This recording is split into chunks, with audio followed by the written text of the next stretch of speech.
అన్న as a సీఎంగా చంద్రబాబు నాయుడు గారికి ఎక్కువ రేటింగ్ ఇస్తారా? లేదంటే జగన్మోహన్ రెడ్డి గారికి ఎక్కువ రేటింగ్ ఇస్తారా? నేను మనం ఒక సిద్ధాంతం supporting one party throughout the life అంటే అది సరిపడదు, కరెక్ట్ కాదు. అది ప్రతి 5 ఇయర్కి ఎలక్షన్స్ వస్తూ ఉంటాయి, మారిపోతూ ఉంటారు. మనం రూలింగ్ ఎవరు నచ్చితే వాళ్ళకి ఓట్లు వేస్తుంటాము. ఈ ఇప్పుడు నేను 2019లో జగన్ కేసాను, 24లో టీడీపీ కేసాను. అన్ఫార్చునేట్లీ మనం వేసినట్టే గెలిచింది. అది అంటే ఏంటంటే ప్రస్తుతానికైతే నేను టీడీపీ చంద్రబాబు నాయుడు గారికి సపోర్ట్ చేస్తున్నాను. ఎందుకంటే 2019లో కూడా నేను జగన్కే ఓటేసాను. కాకపోతే ఏంటంటే ఇది ఒక ఛాన్స్ చూద్దాము, చంద్రబాబు నాయుడులో ఇన్ని మైనస్లు కనపడుతున్నాయి కదా, ఎట్లా ఉంటుందని చూశాను. ప్రస్తుతానికైతే ఆ పాలన చూసినాక జగన్మోహన్ రెడ్డి 2019 to 24లో చేసింది ఒక స్కీములు ఇవ్వటం తప్పితే ప్రతి ఒక్కటి రేట్లు పెంచాడు. అన్నీ గమనిస్తున్నాం, రేట్లు పెంచాడు. మన అప్పు కూడా చాలా పెరిగింది.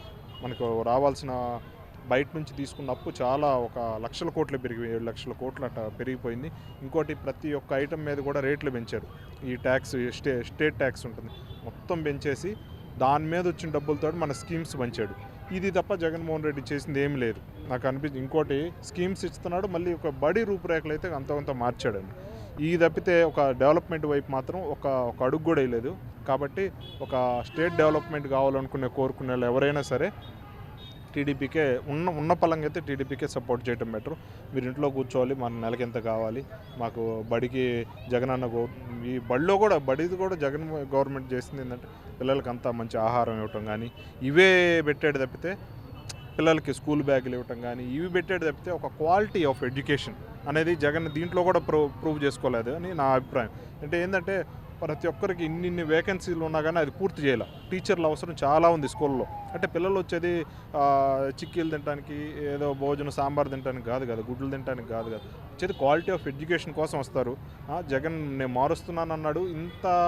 మొన్న జగన్ గవర్నమెంట్లో అన్ని టీచర్ పోస్టులు ఖాళీ ఉన్నా కానీ అక్కడ భర్తీ చేయాలి. చాలామందికి 6th రెండు మూడు సబ్జెక్టులకు ఒకే టీచర్ ఉన్న పరిస్థితి చాలా చూసాము. కాబట్టి ఏంటంటే ఈ పరిస్థితి రాకుండా ఈ జగన్ చేసిన అవకతవకలు ఏమిటి ఉంటాయో దాన్ని కప్పిపుచ్చి చంద్రబాబు నాయుడు గారు నూతన గవర్నమెంట్ వచ్చింది కాబట్టి మళ్ళీ సక్సెస్ఫుల్గా ఎప్పుడైతే లాస్ట్ త్రీ టర్మ్స్ ఇంకా మంచి సక్సెస్ఫుల్గా గవర్నమెంట్ రూల్ చేయాలని కోరుకుంటున్నాను. అన్న ఈ కూటమి ప్రభుత్వంలో అయినా సరే మనకి రాజధాని ఏర్పడుతుందని మీరు అనుకుంటున్నారా?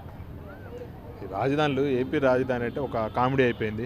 లాస్ట్ 10 years మీ రాజధాని ఏంటంటే కొత్తగా మన ఇండియాలో ఏ స్టేట్కి చూసుకున్నా కానీ మన క్యాపిటల్ ఏదో చెప్పుకోగలుగుతున్నాం. ఈ జగన్ గవర్నమెంట్ వచ్చినాక జ్యుడిషియల్ క్యాపిటల్ అని ఒకటి, ఈ రకరకాల మూడు క్యాపిటల్స్ అని చెప్పాడు. ఈ క్యాపిటల్స్ అని 3 క్యాపిటల్స్ ఎక్కడ లేదు, ఏదో సౌత్ ఆఫ్రికా ఏదో పురాణాలు చెప్తున్నాడు. కాబట్టి ఏంటంటే ఒక క్యాపిటల్ ఫిక్స్ చేయకపోవటం అనేది దురదృష్టకరం. చంద్రబాబు నాయుడు వచ్చాడు, అమరావతి ఫిక్స్ చేశాడు. మళ్ళీ జగన్ వచ్చాడు, మన అసెంబ్లీ అయితే ఇక్కడ ఉంటుంది, మన కోర్టు అయితే ఆడ ఉండిద్ది, వైజాగ్లో ఇక్కడ రూలింగ్ ఉండిద్ది. ఇన్ని రకరకాలుగా డివైడ్ చేసి కన్ఫ్యూజన్లో పడేశాడు. కాబట్టి మళ్ళీ చంద్రబాబు నాయుడు వచ్చి ఇప్పుడు పర్సనల్గా మన క్యాపిటల్ కావాలనుకున్నాం, మీకు ఏపీకి స్పెషల్గా ఒకటే క్యాపిటల్ కోరుకునే వాళ్ళు మాత్రం చంద్రబాబు నాయుడుకి రాబోయే 10 yearsలో కూడా నెక్స్ట్ టర్మ్ కూడా చంద్రబాబు నాయుడుని గెలిపించడం బెటర్. ఎందుకంటే నెక్స్ట్ 5 years మళ్ళీ ఒకవేళ చేంజ్ అయ్యారనుకో, ఇన్ కేస్ 99% చంద్రబాబు నాయుడే ఉంటాడు, ఒకవేళ చేంజ్ అయ్యారనుకో మళ్ళీ జగన్కి నచ్చినట్టుగా మళ్ళీ వాళ్ళ తరపు వాళ్ళకి క్యాపిటల్ మారటం కానీ, ఒక క్యాపిటల్ సిటీ లేని ఒక ఆంధ్రప్రదేశ్గా మిగిలిపోయే కంటే చంద్రబాబు నాయుడు ఉంచితే బెటరు. ఈ అమరావతి ఇప్పటికే ఆల్మోస్ట్ ఇంతకు ముందులా స్టార్ట్ చేసింది, ఇప్పుడు మళ్ళీ మధ్యలో బ్రేక్ అయింది, మళ్ళీ ఇప్పుడు క్యాపిటల్ సిటీ కడుతున్నాడు. కాబట్టి నాట్ ఈజీ, ఎమ్మటనే 5 yearsలోనూ 6 yearsలోనూ కట్టడం కుదరదు. చంద్రబాబు నాయుడు అమరావతిని చూడలేకపోవచ్చు, తర్వాత తరం అయితే చూస్తారు. అమరావతినే ఫిక్స్ అని కోరుకుంటున్నాను. అన్న మొన్న జగన్ గారు గుంటూరు మిర్చి యార్డ్కి వెళ్ళి ఎటువంటి రైతులు ధర్నా చేయకుండా మిర్చి యార్డ్కి వెళ్ళి రైతుల తరపున నిరసన అయితే తెలియజేస్తారు. దానిపై మీరు ఏమంటారు? అంటే ఇప్పుడు ట్యాక్స్ చూసుకుంటే రేట్లు పైనుంచి చంద్రబాబు నాయుడు గారు ఆల్రెడీ కేంద్రాన్ని కోరాడు, మద్దతు ధర కావాలని తన వంతు ప్రయత్నాలు చేస్తున్నాడు. కాబట్టి ఒక పొలిటికల్ గొప్ప విషయం అయింది. ఎంతో కొంత ప్రజల తరపున పోరాడడం చాలా మంచి విషయంగానే భావిస్తాను. జగన్ మిర్చి యార్డ్కి రావటం కరెక్టే, కానీ మాకు సెక్యూరిటీ ఇవ్వలేదు, అది ఇవ్వలేదు, ఏదో ఒకటి నెట్టాలి కాబట్టి గవర్నమెంట్ మీద నెడతారు. అంటే నీకు సెక్యూరిటీ, నీకు Z+ సెక్యూరిటీ ఏదో కావాలని అన్నాడు. నీకు Z+ సెక్యూరిటీ ఇచ్చేది కేంద్రము. కాబట్టి ఇది నువ్వు చంద్రబాబు నాయుడు అడగటం లేదు, లేదా నీకు ప్రైవేట్ సెక్యూరిటీ కావాలంటే నువ్వు ఎంతమందినైనా పెట్టుకో, అంతేగాని స్టేట్ గవర్నమెంట్ ఏమిస్తుందండి? ఉన్న పలంగా సెక్యూరిటీ అనేది జగన్ గారికి ఎంత ఇవ్వాలో అంత ఇచ్చేసింది, ఎక్కడ అన్యాయం చేయలేదు సెక్యూరిటీ విషయంలో. ఏదో ఒకటి అనాలి కాబట్టి అన్నారు. ఇంకోటి మిర్చి మెయిన్గా మిర్చి రైతుల గురించి ఒక ధర కావాలని ఒక కేంద్రానికి లేఖ రాయటం కూడా జరిగింది. వెయిట్ చేద్దాం, మంచి జరగాలని కోరుకుంటాం కదా రైతులు అన్నాక. అన్న, జగన్ గారి ఇంటి దగ్గర అగ్ని ప్రమాదం ఒకటైతే చోటు చేసుకుంది. అది కావాలనే జరిగింది, అవన్నీ సీసీటీవీలు నిజమైన సీసీటీవీలు కాదని జగన్ గారు చెప్పడం జరుగుతుంది. మరి దీనిపై మీరేమంటారు? ఇది చూడలేదండి, అది అగ్ని ప్రమాదం అన్నారు కానీ దాన్ని మనం ఒక ప్రూఫ్స్ లేకుండా మనం దాని గురించి మాట్లాడడం కూడా కరెక్ట్గా. అన్న, 2024లో కూటమి ప్రభుత్వం గెలిచింది, చంద్రబాబు నాయుడు గారు సీఎంగా ఉన్నారు. మళ్ళీ ఇదే కూటమి ప్రభుత్వం గెలిస్తే పవన్ కళ్యాణ్ గారు సీఎం అయ్యే ఛాన్స్ ఏమైనా ఉందంటారా అన్న? నా పర్సనల్ ఒపీనియన్ అయితే 100% పవన్ కళ్యాణ్ అయితే సీఎం చేయడం. ఎందుకంటే చంద్రబాబు నాయుడుకి ఇప్పుడు అందరికన్నా ఎవరు ముఖ్యం అండి? మోడీ ముఖ్యం కాదు, ప్రజలు ముఖ్యం కాదు. ఎవరు ముఖ్యంగా చంద్రబాబు నాయుడుకి అందరికన్నా ముఖ్యం తన కొడుకు. ఎవరికైనా ఏ తండ్రికైనా తన కొడుకు ముఖ్యం. తన కొడుకు ఎదగాలని కోరుకుంటాడు తప్పితే తన కొడుకు కోసం ఒక పక్కన చుట్టాలైన ఎన్టీఆర్ గారిని, జూనియర్ ఎన్టీఆర్ గారిని, ఇంకెవరెవరినో దొక్కేసాడు. ఇంకా బయట నుంచి వచ్చిన పవన్ కళ్యాణ్ సీఎం అవనిస్తాడని అయితే నేనైతే అనుకోను.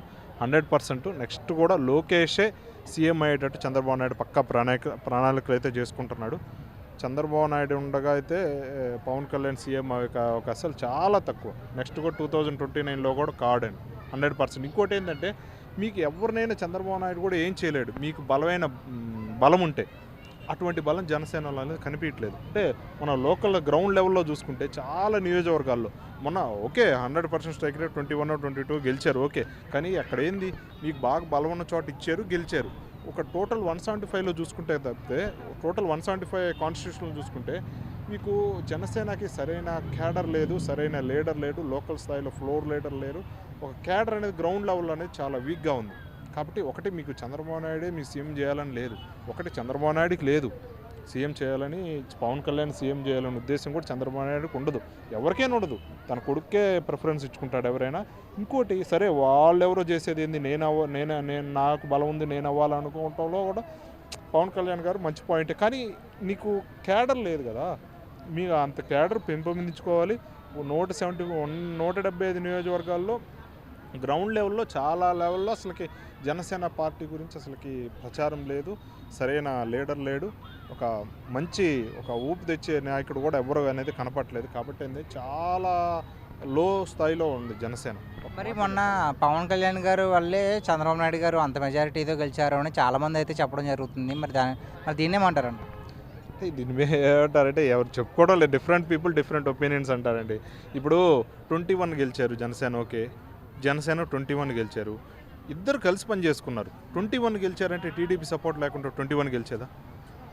అట్లానే మిగతా నియోజకవర్గాల్లో కూడా పవన్ కళ్యాణ్ సపోర్ట్ ఉంది.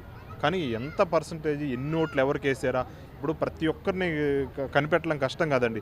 ఒక నియోజకవర్గంలో ఒక 2 లక్షల మంది ఉంటే మీలో ఎంతమంది పవన్ కళ్యాణ్కి సపోర్ట్, పవన్ కళ్యాణ్ వల్ల నిలబడలేదు కదా చాలామంది. టీడీపీ దాదాపుగా 21 తీసేస్తే మిగతా ఎంత ఉంటాయండి, 154 ఎంత ఉంటాయి కదా, 21 175లో తీసేస్తే మీ అన్నిట్లో కూడా ఈ పవన్ కళ్యాణ్ సపోర్ట్ ఎంతో కొంత అనేది టీడీపీకి ఉపయోగపడింది కదా. మళ్ళీ ఎంతమంది ఎట్లా వేసారా ఓట్లు అనేది మనకు అనేది ఇది ఇన్వాలిడ్, మనం కనిపెట్టలేము.